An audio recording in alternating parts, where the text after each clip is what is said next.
A few years ago, I started tracking my money in a way most people never do.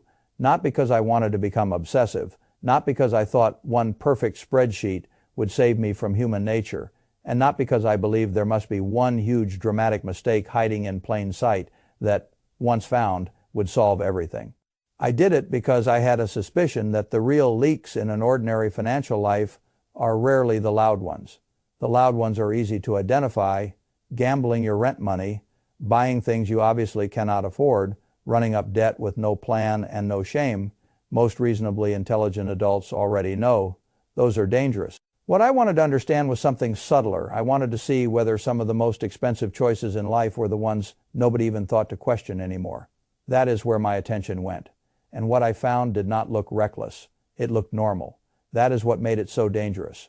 I found money disappearing into decisions society had pre-approved, into little upgrades, respectable defaults, tiny subscriptions, fear-based add-ons, emotionally loaded purchases, and expenses people defend. Not because the arithmetic is strong, but because the culture around them makes those expenses feel adult, loving, practical, or well-deserved.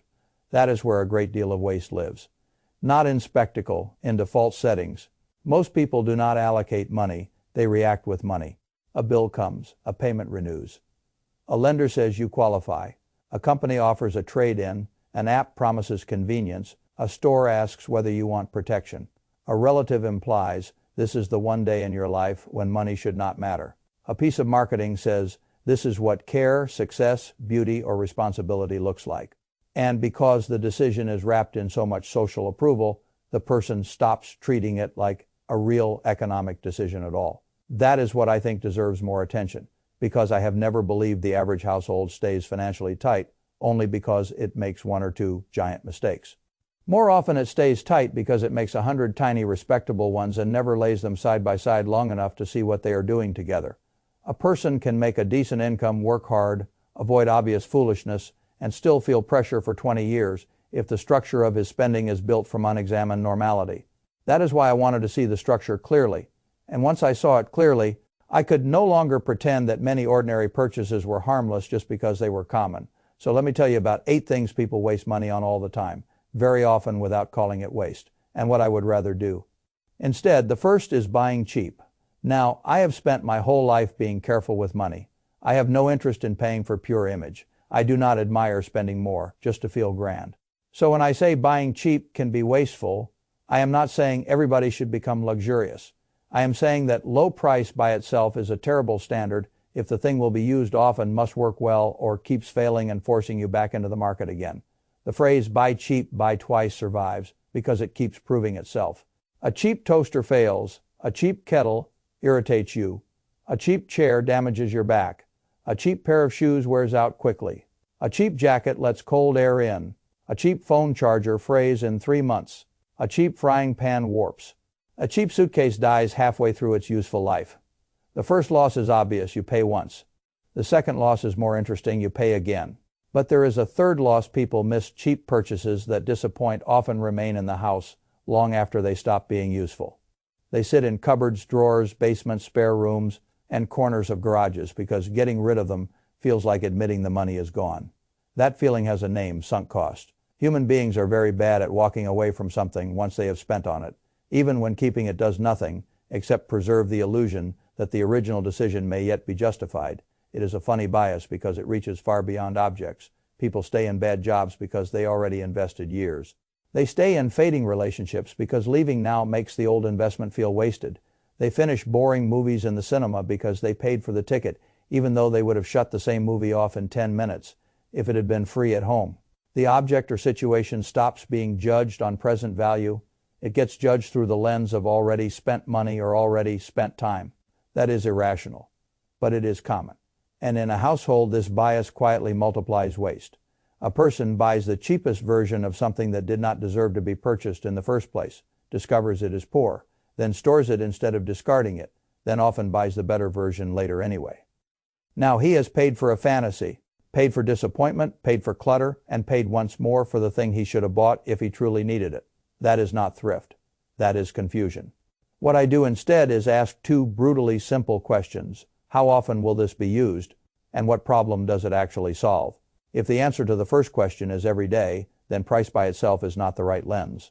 The mattress, the shoes, the office chair, the tools, the coat, the kitchen knives, the machine I use repeatedly, those should be judged by total value across real use. Cheapness there can become expensive through frustration, underperformance, replacement, or bodily discomfort. If the answer is once or twice a year, then maybe buying the highest quality version is equally irrational. Perhaps I should borrow it, rent it, do without it, or buy something modest if the need is truly real. Then comes the more important question, do I need it at all? A shocking number of cheap purchases are not failed versions of useful tools. They are props for imagined versions of ourselves. The organized self, the home chef self, the fitness self, the craft self, the beautifully prepared host self, the hyper-efficient productivity self. That is why so much cheap clutter feels emotionally sticky. The object is not only an object, it is a tiny dream. Throwing it away feels like abandoning the better self you briefly pictured when you bought it. I prefer a much cleaner rule. If an object serves a repeated real function, I will gladly pay fair money for decent quality. If it only flatters a fantasy identity, I should probably keep the money. The second waste is a bigger home than you need. This is one of the most expensive, socially approved mistakes in modern life. A lender asks how much you want to borrow. You go in with one number, he offers a larger one, the monthly payment still appears survivable. Suddenly, you are no longer choosing between a sufficient house and an insufficient one. You are choosing between the life you planned and the life the lender says you can technically support. Most people are incredibly vulnerable at this moment because the offer feels like validation. You qualify for more. It sounds flattering, it sounds responsible, it sounds like progress, but lenders do not decide what is wise. They decide what their system says you can carry under current conditions. A bank is not allocating your future for your benefit. It is selling money at a spread and protecting itself as best it can. If you borrow $450,000 at 4% over 30 years, the total paid back is not $450,000. It is around $773,000, with over $323,000 of that being interest alone. Increase the loan to $550,000, and you are not merely adding one more room or a slightly better district. You are pushing the total paid back toward roughly $944,000, with close to $400,000 in interest. That is before the rest of the house begins charging rent on your life. Bigger homes are not only bigger loans, they are bigger utility bills, bigger property taxes, bigger maintenance, bigger furnishing costs, bigger repair invoices, bigger landscaping and upkeep expectations. And perhaps most dangerous of all, they teach the household to think of a larger, fixed cost structure as normal. Normal is a very expensive word in personal finance.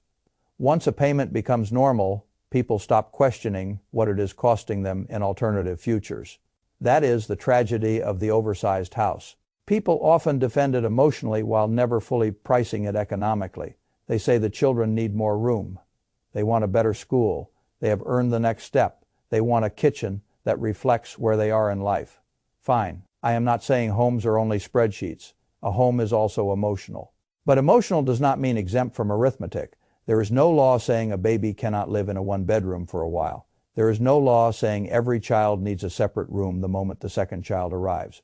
There is no law saying a family must accept every inch of space it is offered if the family could build more future strength by staying smaller for longer. A smaller house can be one of the greatest wealth machines in a middle-class life because it leaves room. Room in the budget. Room to save. Room to invest. Room to absorb shocks. Room to say no to bad work. Room to get older with less fear. I have always preferred room over display. The third waste is upgrading your phone constantly. This one is a masterclass in how businesses slice big costs into tiny emotional pieces until the buyer forgets he is spending serious money at all. A $1,000 phone sounds expensive. $45 a month sounds manageable. The same arithmetic, different feeling. Modern commerce understands that difference perfectly.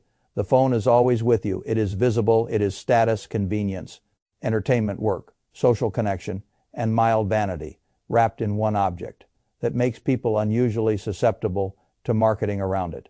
They are not only buying hardware, they are buying freshness, relevance, social parity, a small sense that they are still current. That is fine if they want to buy those things knowingly. But most people talk about phone upgrades as though they are maintenance of adult life rather than repeated lifestyle spending. If you pay roughly $45 per month, you are spending more than $1,000 over a 2-year contract cycle. Keep doing that over a decade and you can easily spend $5,000 to $7,000 just keeping up. And what are you keeping up with? Really, a slightly better camera most people do not exploit meaningfully. A little more storage they may never fill, a little more speed they mostly experience as marketing rather than life change. A few scratches on the old device become the emotional justification for paying another huge premium to feel reset. I do not object to buying good tools. I object to calling boredom a problem that needs a $1,000 solution every couple of years. If the phone still works, the issue is not necessity. The issue is tolerance. Can you tolerate not being current? That is the real question.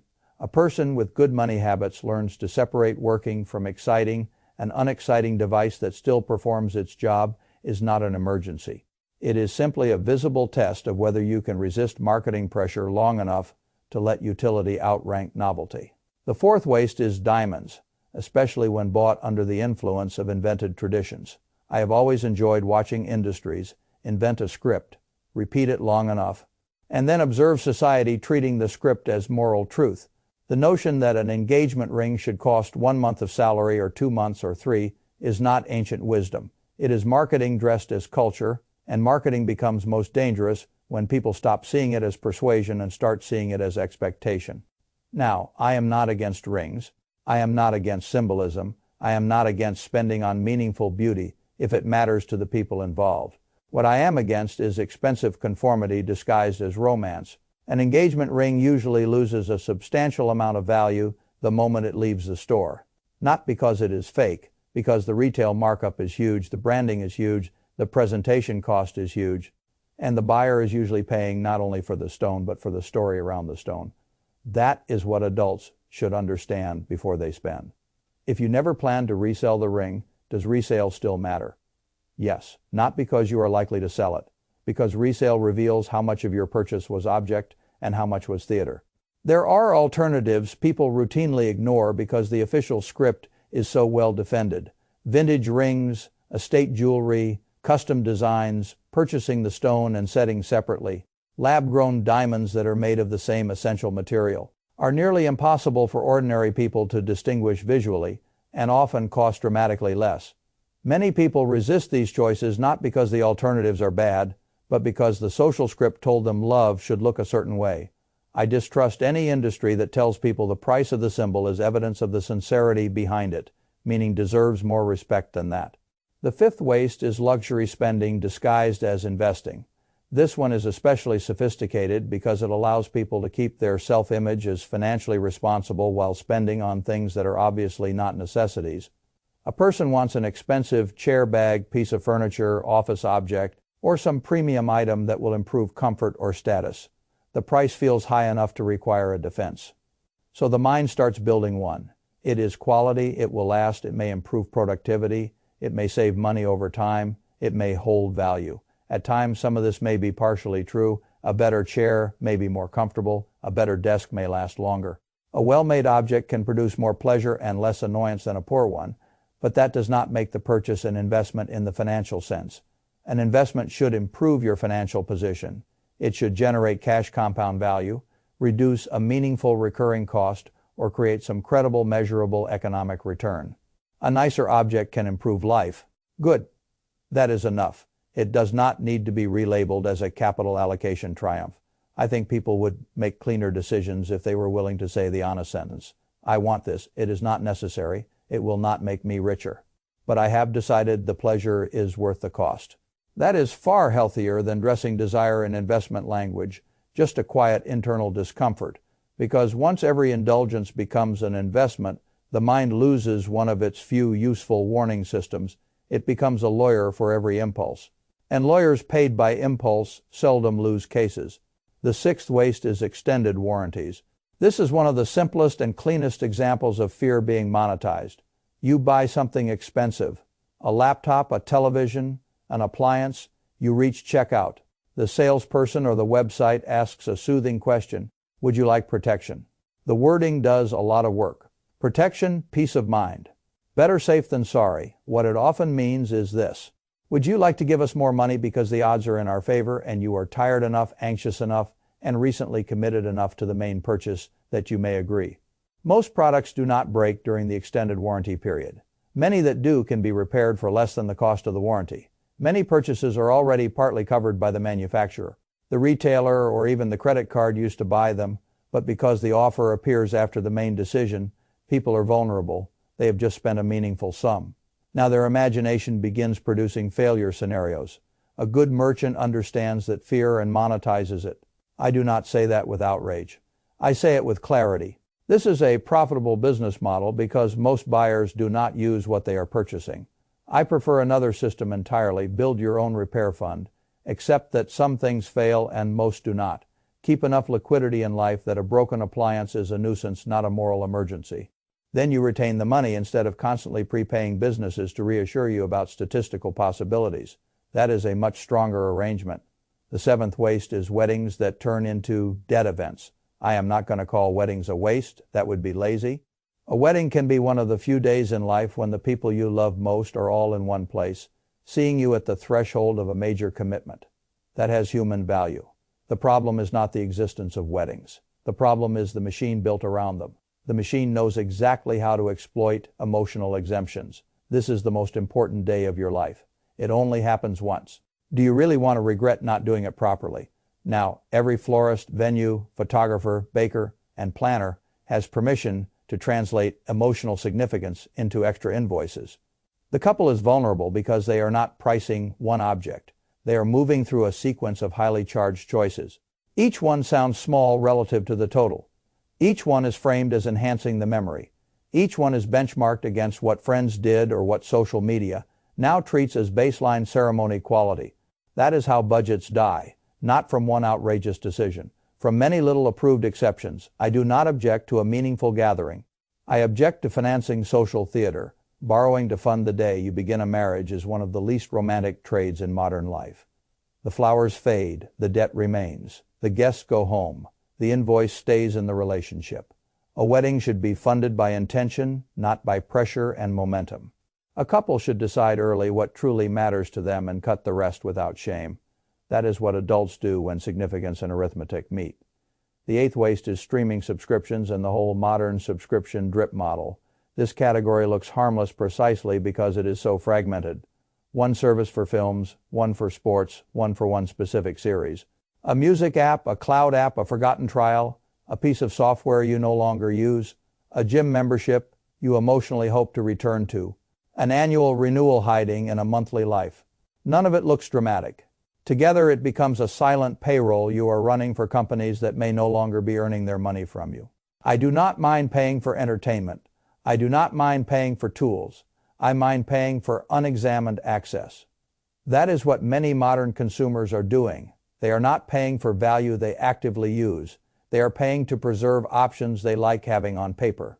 The difficulty is that cancellation feels mildly annoying, and the charges feel small enough to postpone scrutiny. That is how drip models survive.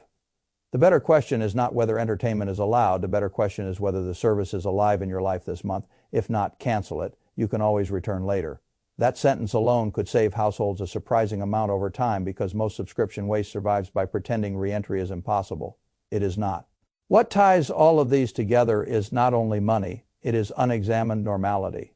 Buying cheap because low price feels responsible. Buying more house because the lender approved it. Buying the newest phone because the old one is no longer exciting.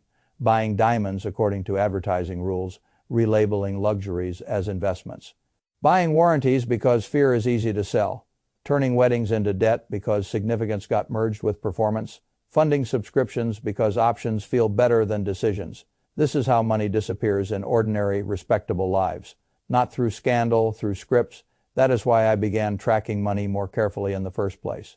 I wanted to see which habits were actually mine and which had been quietly installed by culture, commerce, or comparison without ever proving they deserved the permanent claim they were taking on my cash flow. Once you begin asking that, something changes. You do not become miserly, you become selective. And selective is far more valuable than cheap. A cheap person cuts joy indiscriminately. A selective person cuts waste and protects what genuinely matters. A cheap person fears spending. A selective person spends with intention. A cheap person often confuses low price with good value. A selective person asks harder questions. Is this solving a real problem? Will I use it enough? Am I buying quality or merely chasing low price? Am I buying meaning or optics? Am I paying for protection or for somebody else's profit margin? Am I funding a memory or a performance? Am I using this subscription or just carrying out of inertia?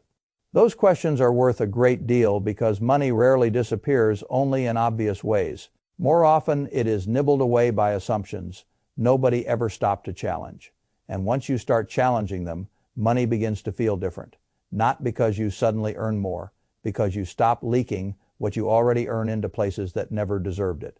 That creates room in the budget, room in the house, room in the mind, room to save, room to invest, room to spend without guilt on the things that genuinely improve your life. That is what I want for people. Not a narrower life, a clearer one, because clarity, once you have it, makes waste much harder to tolerate. And that is when wealth begins to feel less like luck and more like design.